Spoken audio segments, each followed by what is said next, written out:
Ismail Haniyeh, pemimpin Hamas yang berbasis di Qatar, menuduh bahwa pihak Israel telah menyabotase perundingan gencatan senjata dengan melakukan serangan ke rumah sakit Al-Shifa.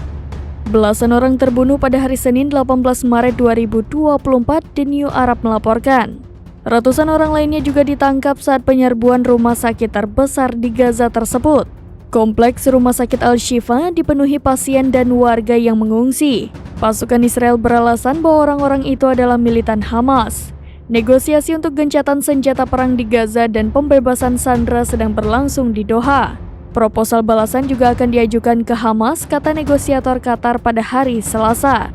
Kepala Mossad, David Barnea, juga telah terbang untuk melakukan pembicaraan dengan Perdana Menteri Qatar dan pejabat Mesir pada hari Senin. Ini adalah pembicaraan pertama sejak mediator gagal mencapai gencatan senjata sebelum masuk bulan suci Ramadan. Download Tribun X sekarang, menghadirkan lokal menjadi Indonesia.